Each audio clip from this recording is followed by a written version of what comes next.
అంటేనే 10 మందిలో 9 మంది వణికిపోతారు. దాని తీరుపై ఎన్నో భ్రమలు పెట్టుకుని గజగజలాడిపోతారు. ఇప్పుడు అసలు పాముల గురించి, ప్రధానంగా వాటి విషయాల గురించి చాలా ఆసక్తికర విషయాలు బయటపడ్డాయి. ఒక్కసారి వీటిని పరిశీలిస్తే కోస్తా జిల్లాలో కొందరు పాములు పడతారు. వాటిని ఇలా జాగ్రత్తగా పట్టి ఆడిస్తారు. దాని గుణం పసిగట్టి దాంతో ఎన్నో విన్యాసాలు చేస్తారు. అసలు వీళ్ల పనే ఇలా అత్యంత ప్రమాదకర సయ్యాట. ఈ పాములు ఇలా పాకడం చూస్తుంటే భయం పుడుతుంది. ఈ స్నేక్ క్యాచర్ మాటల్లో ఎన్నెన్నో ఆసక్తికర విషయాలు తెలుస్తాయి. జనావాసాల్లోకి వచ్చిన పాములను పట్టుకుని సురక్షితంగా వాటిని అటవీ ప్రాంతాల్లో విడిచిపెట్టే బాధ్యతను ఇలాంటి వారు నిర్వర్తిస్తున్నారు. వీరు చెప్పే మాటలు, చేసే పనులు చూస్తే మతిపోతుంది.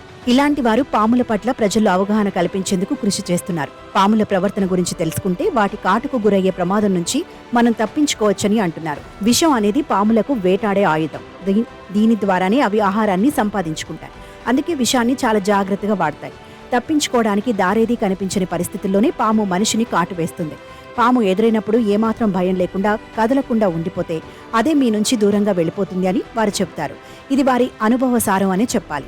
భారతదేశంలో పాము కాటు ప్రమాదాలు వర్షాకాలంలో, ముఖ్యంగా గ్రామీణ ప్రాంతాల్లోనే ఎక్కువగా చోటు చేసుకుంటున్నాయి. సమయానికి చికిత్స అందకపోతే మరణం సంభవించే ప్రమాదమే ఎక్కువగా ఉంటుంది. ఇళ్లలో వెలుతురు తక్కువగా ఉన్న గదుల్లోనే ఈ పాము కాటు ప్రమాదాలు సంభవించినట్లు గుర్తించాం. అంటే స్టోరేజ్ రూమ్, కిచెన్, బెడ్రూమ్, ఇలా వెలుతురు తక్కువగా ఉన్న గదులతో పాటు ఎక్కడైతే వాటికి ఆహారం దొరుకుతుందో ఆ గదుల్లోకి వెళతాయి. సాధారణంగా పాములు ఒక గది నుంచి మరో గదికి వెళ్లడం మీకు కనిపించదు. ఎందుకంటే పాములు చీకటి ప్రదేశాల్లోనే దాక్కుంటాయి. వెలుగులో ఉండటానికి ఇష్టపడవు. కట్లపాము విషయానికి వస్తే రాత్రి వేళల్లో చురుగ్గా ఉంటుంది.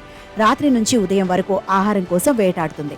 అందుకే రాత్రి సమయంలో ఎక్కువగా ఈ పాము కాటు ప్రమాదాలు చోటు చేసుకుంటాయి. మిగిలిన పాములు పంట పొలాలు, నిర్మాణ ప్రదేశాలలో కనిపిస్తాయి.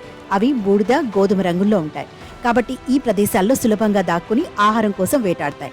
మన దేశంలోని వివిధ రాష్ట్రాలలో ఇలాంటి రకరకాల రంగురంగుల పాములు ఉంటాయి. ఒక్కో రంగు పాముదే ఒక్కో గుణం. ఇన్ని రంగుల రకాల పాములను చూసినప్పుడు ఈ ప్రకృతి ఎంత గొప్పదో అర్థమవుతుంది. మనం చూసే మామూలు పాములు కాకుండా ఇలాంటి చిత్ర విచిత్ర సర్పాల పుట్ట లాంటిది మన దేశం అనిపిస్తుంది. అందుకే వీటితో చాలా జాగ్రత్తగా ఉండాలి.